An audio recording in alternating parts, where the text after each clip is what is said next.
찬양대 정말 찬양 너무 은혜스럽습니다. 우리 찬양대 찬양과 함께 하나님께 다시 한번 감사의 박수 뜨겁게 한번 올리겠습니다. 하나님 감사합니다. 감사합니다. 우리 다 같이 일어나서 오늘 하나님의 말씀 함께 읽겠습니다. 시편 100편 1절부터 5절 말씀 우리 함께 읽겠습니다. 시작. 온 땅이여 여호와께 즐거운 찬송을 부를지어다. 기쁨으로 여호와를 섬기며 노래하면서 그 앞에 나아갈지어다. 여호와가 우리의 하나님이신 줄 너희는 알지어다. 그는 우리를 지으신 자시요 우리는 그의 것이니 그의 백성이요 그의 기르시는 양이로다. 감사함으로 그 문에 들어가며 찬송함으로 그 궁정에 들어가서 그에게 감사하며 그의 이름을 송축할지어다. 대저 여호와는 선하시니 그 인자하심이 영원하고 그 성실하심이 대대에 미치리로다. 아멘. 우리 주위 분들과 함께 인사하실 때 하나님께 감사합시다 하고 앉아주시기 바랍니다. 하나님께 감사합시다. 올 2018년 한국에서 오신 분이나 한국을 잠깐 방문했던 분들이 한국의 여름을 경험하시고 오셔서 하시는 말씀이 정말 이번 여름은 나라 전체가 덥다 못해 정말 뜨거웠다고 얘기하시는 것 같습니다. 작년에 이어서 올해 한국의 여름은 정말 나라 전체가 타들어가는 폭염이 있었죠. 그 때문에 식수대란에다가 또 최악의 전력 대란까지 왔었다고 하니 올해 폭염이 정말 극심하게 했던 것 같습니다. 이러한 폭염 가운데 가장 고민하고 걱정했던 분들이 누굴까 한번 고민해 보니까 아마도 농사를 지으시는 분들이 아닐까 싶습니다. 예전에 한 TV 뉴스에서 농사를 지으시는 어르신과 함께 인터뷰를 한 내용을 잠깐 들었었는데 그분 말씀이 이렇습니다. 정말 1년 농사 이번 폭염 때문에 다 망칠 뻔했는데 이렇게 조금이라도 비가 내리니 얼마나 다행인지 얼마나 감사한지 모르겠다고 하시면서 정말 모든 게 하늘에 달려있다고 그렇게 말씀하시는 것을 들었습니다. 그 어르신의 말씀처럼 농부가 한 해 씨를 뿌리고 물을 주고 관리하고 결실을 기대하지만 사실 그렇게 노력하고 땀을 흘린다 할지라도 다 결실을 맺는 것만은 아닙니다. 아무리 인간이 노력한다 할지라도 결국에는 자연을 다스리시는 하나님께서 적당한 비와 적당한 햇빛과 은혜를 주시지 아니하시면 한 해의 결실을 맺는다는 것은 사실상 어렵습니다. 그래서 성경은 세상의 모든 만물이 창조주신 하나님의 주권 아래 있다는 것을 기록하고 있는 것입니다. 우리의 삶 속에서 하나님께서 주시는 수많은 은혜와 감사 제목들을 생각할 때에 비단 이 농경의 결실만을 떠올리지는 않을 것입니다. 아마도 우리 삶 속에 세밀하게 인도하시고 보호하시는 그 은혜와 감사는 우리가 어쩌면 미처 생각하지 못하는 영역까지도 깊숙이 퍼져 있을지 모르겠습니다. 오늘 추수감사주일 뿐만 아니라 물론 매일매일 하루의 삶이 우리에게 감사의 제목이 되어야겠지만 오늘은 특별히 여러분과 함께 추수감사절의 유래를 한번 생각해 보면서 다시 한번 하나님의 사랑과 돌보심을 감사하는 그런 시간이 되었으면 좋겠습니다. 여러분 혹시 추수감사절 그 유래가 어떻게 되시는지 혹시 아시는지 모르겠습니다. 물론 아시는 분도 많이 있을 것이라 생각됩니다. 성경의 가르침대로 신앙의 자유를 찾아 청교도인들은 이 땅으로 왔습니다. 왜냐하면 영국의 국교도들이죠.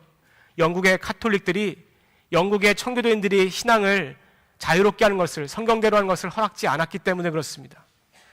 그래서 1620년 9월 16일에 102명의 청교도인들이 메이플라워라는 화물선을 타고 이 땅으로 항해를 시작했습니다. 이들의 유일한 항해 여정을 적었던 윌리엄 브래포드 목사님의 일기에 의하면 이들의 항해가 정말 순탄치 않았다는 것을 짐작하게 합니다. 그들이 탔던 메이플라워는 180톤에 지나지 않는 화물선입니다. 30여 명의 승조원만 차도 정말 비좁은 그런 화물선인데 이곳에 70여 명의 장년과 함께 30여 명의 어린이가 탔으니 정말 얼마나 비좁고 또 이 배 안의 생활이 얼마나 어려웠을지 짐작이 됩니다. 그들이 이렇게 목숨을 건 항해를 시작한 이유는 단 한 가지였습니다. 바로 성경의 가르침대로 하나님을 섬기고 성경의 가르침대로 경건한 신앙생활을 할 수 있는 그런 자유가 있는 땅으로 가기 위한 것이었습니다. 누가 보면 정신 나간 짓을 할 수 있겠지만 이들에게 있어서만큼은 성경대로 하나님을 믿고 성경대로 하나님을 따르는 삶은 정말 목숨과도 같은 것이었기에 말 그대로 목숨을 건 항해를 한 것입니다. 총 66일간의 항해, 그리고 5천여 킬로에 이르는 긴 항해 시간 동안 그들은 대서양 한가운데서 잦은 풍랑도 만났습니다.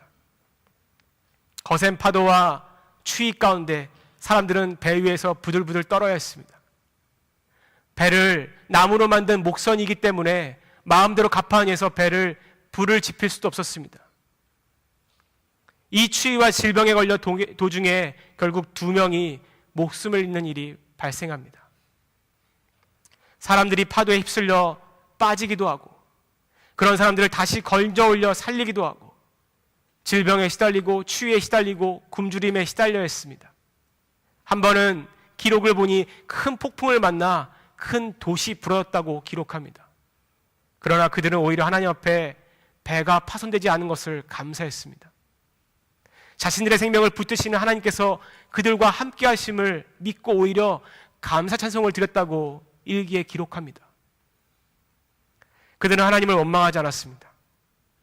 하나님께서 그들과 함께 하심을 스스로 확신하고 믿었기 때문에 그렇습니다. 그 어려움 가운데서 그래서 하나님께서는 배 위에서 한 귀한 생명이 태어나는 기쁨도 주셨습니다. 윌리엄 브래포드 목사님의 일기의 기록은 이들 102명의 청교도인들이 고통이라 할 만큼 힘든 상황 가운데서도 변함없이 하나님을 신뢰하고 찬송하고 기도했던 신실한 그리스도였음을 보여줍니다. 그렇게 길고 긴 66일의 항해 끝에 12월 오늘날 플리머스라는 곳에 도착합니다. 그리고 첫 발을 내딛게 되죠. 윌리엄 브래포드는 그날 일기에 이렇게 기록합니다. 긴 항해는 정말 고통스러울 정도로 힘들었다. 먹을 것도 없었다. 하지만 오직 하나님을 의지하고 기도하였기에 우리는 고통스러운 항해를 버틸 수 있었다. 그들 모두 땅에 발을 내딛는 순간 감격의 눈물을 흘렸다고 기록합니다. 하나님께서 죽음의 항해 가운데 자신의 생명들을 살려주시고 이끌어주신 그 은혜를 감사했다고 전해집니다. 여러분, 이들의 삶과 신앙을 듣고 보니까 어떤 마음이 드시는지요? 이들의 삶과 신앙을 보면서 저는 그리스도인의 한 사람으로서 정말 감격스럽습니다. 그리고 이들의 삶을 보면서 우리의 삶 속에서 늘 잊지 않고 기억해야 할 하나님께 마땅히 올려드려야 할 감사 제목들이 무엇인지 또한 깨닫게 됩니다. 첫 번째는 이들의 죽음의 항해를 마치고 드디어 정박했던 삶을 보면서 우리를 죄와 사망으로부터 구원하신 주님에 대한 감사, 이 감사를 떠올리게 됩니다. 이 감사는 절대 우리의 삶 가운데 잊어서도 안 되고 또 외면해서도 안 되는 중요한 감사 제목입니다. 목숨이 위태로웠던 항해였죠. 추위와 굶주림에 시달며 왔을 죽음의 항해였습니다. 그들에게 66일의 시간이 어땠을까요? 정말 죽을 만큼 힘들었을 것입니다. 거센 폭풍이 몰아치는 바다 한가운데 얼마나 공포에 떨었을지, 그들은 정말 죽음의 문턱까지 갔던 사람들입니다. 그들의 항해 일지는 이렇게 기록합니다. 주여, 이 고통의 시간에서 우리를 건져주소서. 우리가 지금 이 순간 기댈 수 있는 분은 오직 하나님 외에는 없습니다. 하나님께서는 그들의 이 간절한 기도를 들으시고 그리고 그대로 놔두지 않으셨습니다. 고통 속에서도 소망을 잃지 않도록 그들의 믿음을 붙들어 주셨고 그리고 그들의 드리는 기도와 찬성 가운데 응답해 주셨습니다. 메이플라워의 청교도인들은 죽음의 항해를 마치고 육지에 발을 내렸던 것만으로도 눈물을 흘리며 하나님께 감사를 드렸다고 전해집니다. 이제 살았다라는 안도와 함께 하나님의 도우심에 감격한 것이죠. 그들의 눈물과 감격의 의미가 무엇이었을까요? 아마도 죽음까지 이르렀다가 다시 한번 살리신 그 생명 때문에 감사를 드리지 않았을까요? 정말 죽었던 그들이, 죽을 뻔했던 그들이 다시 산 것입니다. 이들이 겪었던 죽음의 항해는 마치 우리가 예수님을 알지 못하고 죄 가운데 있었을 때에 지난날 영적으로 죽어있던 우리의 시간들을 보게 합니다. 죄로 인해 사망의 길에 놓였던 그 길 끝에는 하나님의 심판과 영원한 형벌만이 기다리고 있는 어두움만 있었죠. 원죄를 가지고 태어난 우리는 하나님으로부터 처음 단절되어 태어났습니다. 그러나 하나님께서는 우리 한 사람 한 사람을 선택하시고 사랑하셔서 그의 독생자이신 예수 그리스도를 이 땅에 보내셨다고 기록합니다. 그리고 예수님께서는 하나님의 말씀에 순종하여 구원을 이루고자 십자가에서 묵묵히 피 흘리며 돌아가셨습니다. 다른 이유가 없습니다. 하나님께서 우리가 심판에 놓여 형벌과 지옥에 가는 것을 원치 않으시기 때문에 그렇습니다. 그 예수 그리스도의 십자가의 희생으로 인해 단절되었던 하나님과의 우리의 관계가 회복되고 구원의 길이 열린 것입니다. 그러나 여러분, 이 말씀을 잘 기억하십시오. 모두에게 열린 길이나 모두가 구원을 얻는다는 의미는 아닌 것입니다. 하나님께서는 성경에 유일한 이 구원의 조건을 이렇게 로마서 10장 9절에 말씀합니다. 내가 만일 내 입으로 예수를 주로 신하여 또 하나님께서 그를 죽은 자에서 살리신 것을 내 마음에 믿으면 구원을 받으리라. 다시 말해서 오직 마음 가운데 믿음으로 예수 그리스도를 믿는 자만이 구원을 얻게 된다고 말씀합니다. 이 말을 다시 한번 얘기합니다면 믿음 없이 그저 형식적인 입술의 고백만으로는 구원이 이루어지지 않는다는 것을 얘기합니다. 나의 존재라는 것이 어떤 존재입니까? 하나님 앞에 영원한 형벌을 받을 수밖에 없었던 죄인에 불과합니다. 이 죄가 무엇인지 깨닫고 그래서 내가 죄인이라는 것을 인정하고 이 죄의 문제를 내가 해결할 수 없기 때문에 이 죄의 문제를 해결하기 위해 오신 그 예수님만을 필요로 하는 자, 그 예수님이 나를 위해 죽으셨다는 것을 깨닫는 자, 그리고 다시 부활하신 그 예수님을 소망으로 믿는 자, 이 믿음을 마음으로 소유한 자만이 구원을 얻는다고 하나님께서는 말씀해 주시는 것입니다. 그리고 이 믿음을 가지고 있는 이 구원함을 입은 자들에게 하나님께서는 우리의 아버지가 되어주시고 우리를 그의 자녀로 삼아주신다고 말씀합니다. 여러분, 죽음에서 생명을 얻게 된 구원도 사실 아무런 공로 없이 우리에게 주어진 것입니다. 그런데 그 전지전능하신 하나님께서 이제는 아버지까지 되어주시겠다고 우리에게 말씀하시는 것입니다. 그래서 오늘 본문 시편 100편의 기자는 하나님께 감사해야 될 마땅한 이유에 대해서 3절에 이렇게 얘기합니다. 여호와가 우리 하나님이심을 너희는 알지어다. 그는 우리를 지으시니요 우리는 그의 것이니 그의 백성이요. 하나님께서 우리의 하나님이 되어주시고 아버지가 되어주시고 또한 우리는 그의 백성이 되었다고 말씀합니다. 여기서 하나님의 백성이 되었다라는 것이 무슨 뜻일까요? 그것은 하나님께 속하였다는 것을 의미합니다. 우리는 여전히 죄된 세상 가운데 살아갑니다. 하나님이 우리의 죄를 용서하시지만 또다시 반복되는 죄를 지어가며 살아갑니다. 그런 죄인의 삶, 죄된 세상 속에 살아가지만 특별히 하나님께서 우리를 선택하고 부르시고 구별하여서 세상으로부터 하나님의 백성이라 칭해주시고 분리시켰다는 것을 의미합니다. 그렇게 하나님의 자녀가 되는 축복을 저와 여러분이 얻은 것입니다. 이것은 정말 놀라운 사건입니다. 여러분, 이 세상에 60억, 70억의 인구 가운데 하나님의 이 선택하심과 부르심에 반응하지 않아요. 오늘도 죄인의 형벌 가운데 심판 가운데 있는 사람들이 얼마나 많은지 모르겠습니다. 우리가 1초, 2초 하는 순간에 수많은 사람들이 태어나고 한편으로는 수많은 사람들이 그렇게 죽어갑니다. 이러한 상황 가운데 우리를 하나님의 백성으로 불러줬다는 것을 감사하지 않는다면 무엇을 감사하며 살겠습니까? 이것은 놀라운 은혜이고 우리의 삶 가운데 마땅히 매일매일 감사드려야 할 기도 제목인 것입니다. 이 구원의 감격과 감사가 없어지면 신앙생활은 메마르게 되어 있습니다. 우리가 신앙생활을 유지할 수 있는 동기는 하나님이 우리를 구원해 주신 은혜 때문에 하는 것입니다. 여러분이 예배드릴 수 있는 것, 기도할 수 있는 것, 봉사할 수 있는 것, 이 모든 것은 우리를 위해 죽으신 예수님 때문에 가능한 것입니다. 우리의 힘으로 하려고 그러고 사람과의 관계 때문에 하려고 그러면 지치게 되어 있습니다. 기쁨이 없습니다. 신앙생활은 종교생활로 바뀌게 되어 있습니다. 메마릅니다. 그래서 예수님께서는 이 구원의 감격을 잊지 말라고 말씀하십니다. 그러면 어떻게 잊지 말아야 합니까? 방법이 없습니다. 매일매일 떠올리고 감사하는 것밖에 없는 것입니다. 그것이 잊지 않는 유일한 방법입니다. 두 번째로 정박 후에 고단한 삶 가운데서도 이들을 돌보셨던 하나님의 은혜를 보면서 우리가 두 번째로 하나님께서 감사해야 될 제목은 뭐냐면 우리의 삶 가운데 개입하셔서 매 순간순간 돌보시는 그 하나님께 또한 감사함을 깨닫습니다. 오늘 본문의 시편기자는 하나님께 감사해야 하는 또 다른 이유를 3절 마지막에 이렇게 기록합니다. 우리는 그의 기르시는 양이로다. 하나님께서는 그에게 속한 자녀들을 세상으로부터 구분하여 부르셨습니다. 그런데 단순히 부르신 것만으로 그치지 않습니다. 그의 자녀들을 기르신다고 말씀합니다. 한마디로 그의 자녀를 돌보시고 함께 해주신다는 말씀이시죠. 하나님께서는 그의 자녀를 방치하지 않습니다.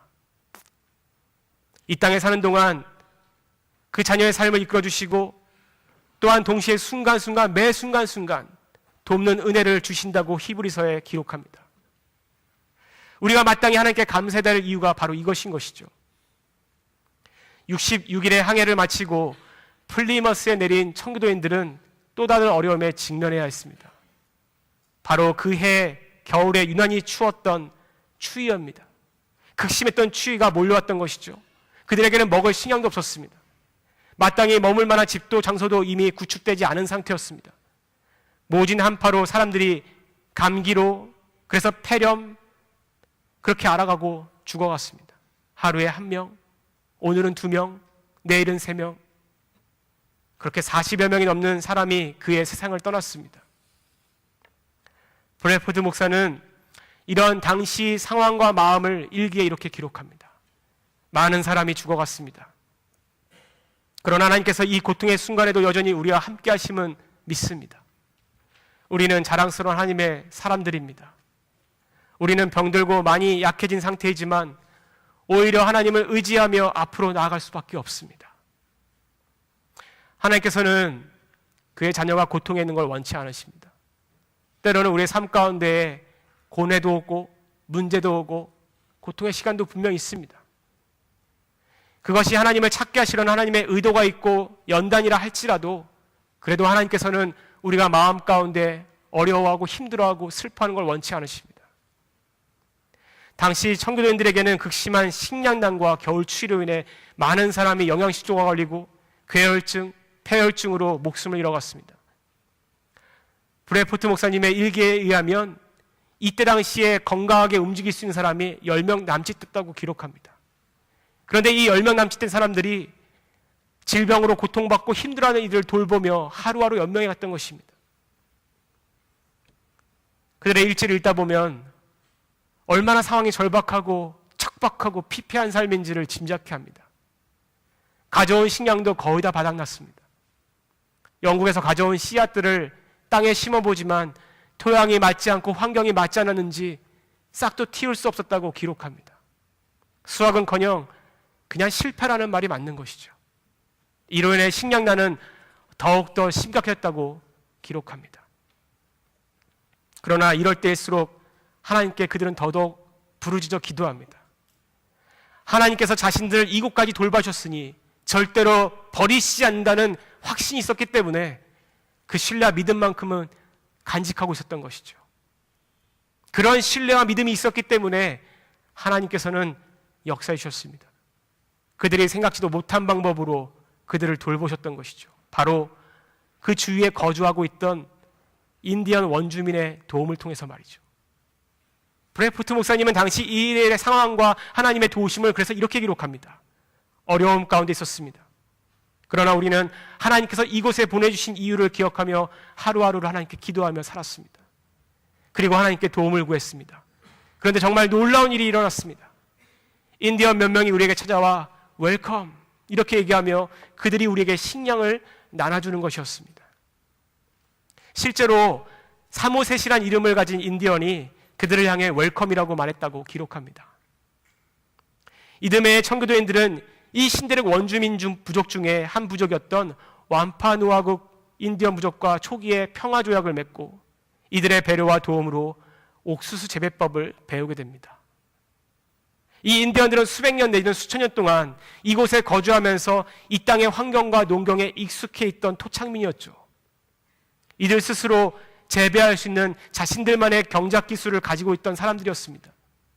이들의 도움이 없었다면 청교도인들의 내일이 어떻게 됐을까요? 아마 없었겠죠. 원주민들에게 옥수수 경작 기술을 배우고 여타 다른 생존 기술을 터득하게 된 이 청교도인들은 그 다음해인 1621년 가을에 결국 풍년을 이루게 됩니다.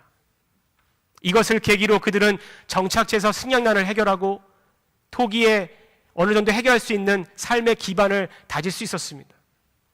그리고 큰 수확에 대한 기쁨과 감사를 하나님께 가장 먼저 올려드리고 더불어 그들에게 도움을 주었던 인디언들을 초대해서 3일 동안 큰 축제를 벌이게 되는데 이것이 오늘날 추수감사절의 유래가 된 것입니다. 그리고 1623년에 매사추세츠에서는 그것을 공식절기로 선포하고 오늘날까지 우리가 이 날을 지키고 있는 것입니다. 여러분, 하나님께서는 우리의 삶 속 깊숙이 개입하여서 매 순간순간 하나님의 섭리와 주권에 따라서 우리의 삶을 이끌어 주십니다. 신앙생활 가운데 기쁘고 좋은 일이 있고 그래서 하나님께 은혜 주셔서 감사하다는 기도 제목은 쉽게 올릴 수 있을 것입니다. 그런데 어렵고 힘든 시간, 문제의 시간, 해결의 일마리가 보이지 않는 그런 시간이라면, 그래서 고뇌에 빠져 있다면 어쩌면 때로는 과연 하나님께서 나와 함께 하시는가에 대한 의심이 들 때고 있을지 모르겠습니다. 그러나 그럴 때일수록 우리는 하나님의 약속을 떠올려야 합니다. 신명기 31장 8절은 우리에게 이런 상황 가운데 하나님의 약속이 무엇인지를 말씀합니다. 여호와 그가 내 앞에서 행하시며 너와 함께하사 너를 떠나지 아니하시고 버리지 아니하시리니 너는 두려워 말라 놀라지 말라. 이 말씀을 자세히 묵상해 보면 우리의 삶 가운데는 분명히 놀랄 만한 일도 있을 것이고 두려워할 만한 일들도 있다는 것을 보여줍니다. 하나님을 믿는다 하여서 놀랄 만한 일을 없게 만드시고 두려워할 만한 일들을 없게 하신다는 말씀이 아닌 것입니다.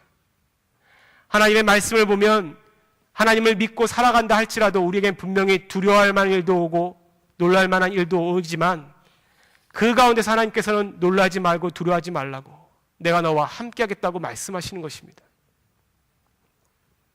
이처럼 하나님께서 우리의 모든 삶을 주관한다고 하셨다면 그것은 단지 기쁘고 좋은 일에서뿐만 아니라 어려움에 있을 때에도 여전히 우리와 함께 하시는 그 하나님을 감사해야 하는 것입니다.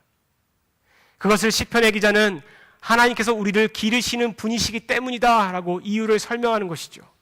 다시 말해 하나님은 우리를 기르시는 아버지시기 때문에 라고 말씀하는 것입니다. 여러분, 어제의 삶을 한번 돌아보십시오. 혹시 특별하고 뭔가 기쁜 일이 일어나지 않아 감사 제목이 없던 하루라 생각하시는지요? 그러나 그러한 평범한 하루를 감사하시기 바랍니다. 평범한 하루의 삶 가운데는 하나님께서 우리를 얼마나 돌보시고 기르시는 은혜가 있는지 여러분 떠올려 보시기 바랍니다. 그 돌보심과 기르심과 인도하심이 있기 때문에 우리에게 평범한 하루가 허락된 것입니다. 우리에게는 평범한 24시간의 시간이, 어쩌면 평범한 하루의 1시간이 어느 누군가에게는 정말 이 1시간만이라도 살고 싶어서 하나님께 기도하고 있는 사람이 있다면 우리에게 주어진 하루의 1시간은 하나님께서 허락하신 은혜의 시간인 것입니다. 그렇다면 우리에게 주어진 하루가 특별한 기도 제목이, 감사 제목이 없다 할지라도, 특별한 뭔가의 스페셜한 일이 일어나지 않다 할지라도 당연히 하나님께 감사를 드려야 되지 않을까 싶습니다. 세 번째는 이 청교도인들이 감사절의 의미를 기억하며 살아갔던 이 신앙을 통하여서 앞으로 우리를 천국까지 이끌어 주실 그 하나님의 약속하심에 감사함을 깨닫습니다. 청교도인들은 매년 한 해 한 해 결실을 맺을 때마다 그들에게 베푸신 하나님의 은혜를 생각하고 과거에도 동일하셨고 오늘도 그리고 내일도 함께 하실 그 하나님께 감사 예배를 드리며 하나님의 약속하심을 기억했습니다. 변함없이 그들을 인도하신다는 이 하나님의 약속이죠. 청교도인들은 처음 유럽을 건너기 전부터 또 5천여 킬로의 죽음의 항해를 하는 순간에도 정박하고 도착하여서 질병과 굶주림으로 죽어가고 있을 때에도 그들은 하나님에 대한 신뢰를 버리지 않았습니다. 그들이 하나님에 대한 신뢰를 버리지 않았었던 이유가 무엇일까요? 하나님의 약속 때문에 그렇습니다. 그리고 그 약속을 믿었을 때 하나님의 손길을 경험했고 또 큰 수확 가운데 베푸신 하나님의 축복 또한 경험했습니다. 그 인도하심에 대한 확신과 감사를 잊지 않고자 그들은 감사절기를 지정하고 하나님을 그때마다 예배드리고 찬양했습니다. 그렇습니다. 하나님께서는 하나님을 신뢰하는 자녀들 절대로 외면하고 버리시지 아니하십니다. 다만 우리가 어떤 특별한 상황 가운데 그 하나님을 얼마나 신뢰하는지 우리에게 달려있는 것이죠. 이 땅에서 그 하나님의 인도하심이라는 것은 변함없이 이어질 것입니다. 그리고 끊이지 않습니다. 그러나 끝은 있습니다. 여러분, 그 끝이 어디일까요? 하나님의 인도하심의 끝. 그것은 바로 우리의 본향, 우리가 가야 할 천국까지입니다. 이 땅의 삶은 하나님 보시기에 정말 잠시 잠깐입니다. 그래서 성경은 우리의 인생을 이르러 이슬이라고 표현하기도 하고 피었다 지는 꽃이라고도 표현하고 나그네의 삶이라고도 표현합니다. 찬송가 508장의 한 가사처럼 예수 그리스도로 인해 구원함을 얻은 하나님의 성도는 이 땅에 지금 나그네와 같은 삶을 살고 있지만 멀잖아 우리 모두 다 천국에 가게 될 것입니다. 우리의 믿음의 선조들, 우리의 부모들이 그렇게 이 땅에서 하나님의 뜻 가운데 천국까지 하나님의 인도하심을 받았습니다. 그리고 우리도 지금 그 과정 가운데 있으며 우리의 후손들도 우리의 그 길을 쫓아 뒤따라오고 있습니다. 오늘 본문의 시편기자는 하나님께 속한 자들을 하나님께서 기르시고 인도하심에 감사하며 마지막으로 4절에 이렇게 기록합니다. 감사함으로 그의 문에 들어가며 찬송함으로 그의 궁정에 들어가서 그에게 감사하며 그의 이름을 송축할지어다. 여러분, 하나님의 궁정, 하나님이 계신 천국, 그곳에서 감사하고 송축하자고 얘기합니다. 물론 아직 가지 않은 곳입니다. 그것을 향해 가고 있을 뿐이죠. 그런데 감사하자고 얘기합니다. 왜냐하면 그 하나님께서 반드시 우리를 천국까지 인도하실 것이기 때문에 그렇습니다. 비록 이 땅에 있지만 우리의 최종 목적지는 천국이 될 것입니다. 하나님께서 인도하시는 한, 변함없이 그 이끄심이 있는 한 반드시 가게 될 것이기 때문에 감사하자고 얘기하는 것입니다. 이 땅에 살면서 천국을 소망으로 품게 하신 하나님께 그래서 감사해야 되는 것이죠. 이 땅에 살면서 그저 썩어질 것들을 가장 큰 인생의 목표로 삼고 살아간다면 그것만큼 어리석은 삶은 없을 것입니다. 영원한 것을 놔두고 영원치 않은 것들을 붙잡는 것만큼 인생의 가장 큰 실패가 어디에 있을까요? 이 점을 깊이 깨달았던 바울은 그래서 골로새서 3장 1절과 2절에 이렇게 말씀하는 것입니다. 그러므로 너희가 그리스도와 함께 살리심을 받았다면 위의 것을 찾으라. 거기는 그리스도께서 하나님 우편에 앉아 계시느니라. 위의 것을 생각하고 땅의 것을 생각하지 말라. 삶을 되돌아보면 이와 같이 하나하나가 감사 제목인데 하나님께 받은 여러분의 은혜들을 한번 떠올려 보시기 바랍니다. 단지 이렇게 손가락 몇 개로 세을 정도가 있으신지요? 셀 수 없을 정도로 하나님의 은총을 입으며 우리는 살아갑니다. 오히려 우리가 그럼에도 불구하고 하나님께 매일매일 감사하지 못하는 것이 죄스러울 뿐이죠. 여러분, 우리가 하나님 앞에 감사의 삶을 살지 못하는 가장 큰 이유가 무엇일까요? 사실 가만히 생각해 보면 삶 속에서 우리한테 감사의 조건이 없어서가 아니라 우리가 그만큼 감사의 조건을 찾지 않기 때문에 감사 기도가 없는 것입니다. 하나님께 받은 이 은혜들을 어떻게 하나님 앞에 감사하며 살아갈까 한번 고민해 보십시오. 그런데 예수님께서는 그 방법을 우리에게 알려주셨습니다.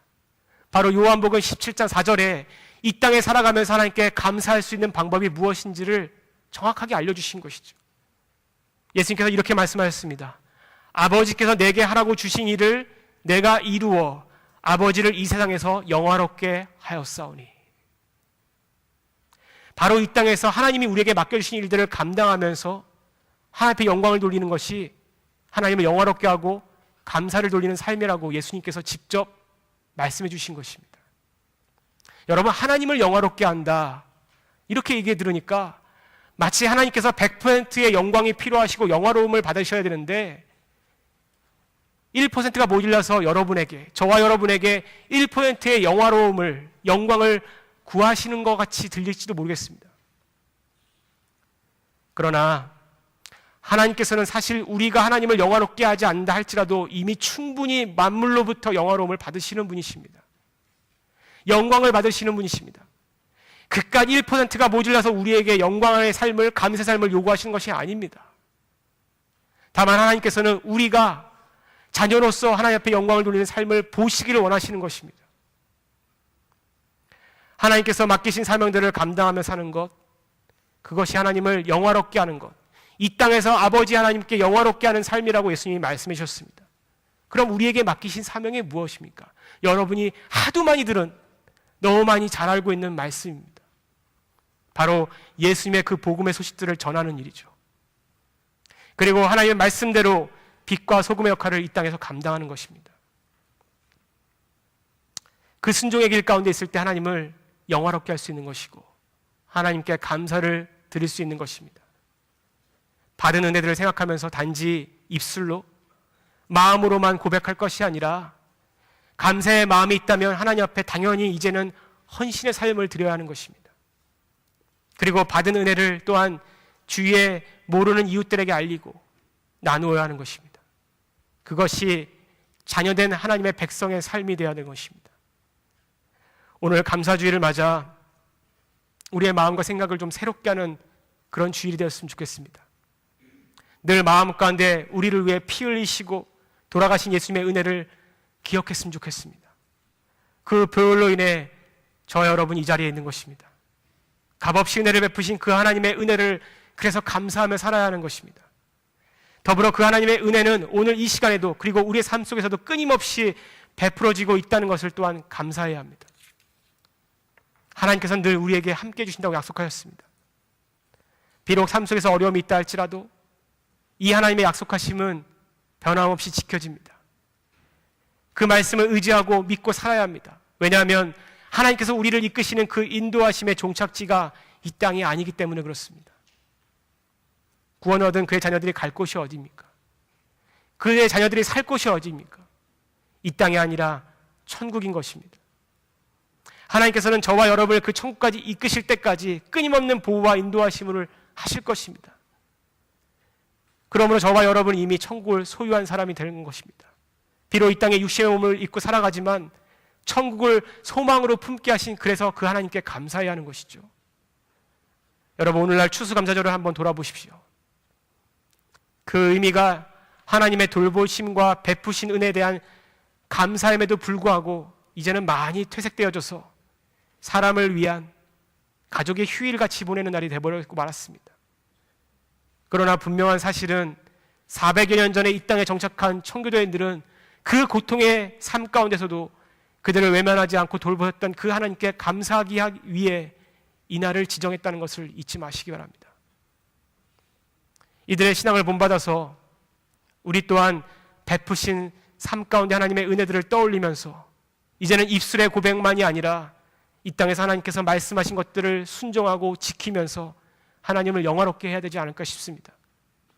자녀들에게도 이 감사주를 맞아야 해서 하나님 앞에 감사의 제목들이 무엇인지를 깨닫게 하고 그들의 삶 가운데 이러한 감사의 삶이 넘칠 수 있도록 가르치는 것이 우리 전 세대, 우리 부모 세대의 역할이 아닌가 싶습니다. 오늘 하루가 그러한 감사의 날이 되시기를 주님의 이름으로 축원합니다.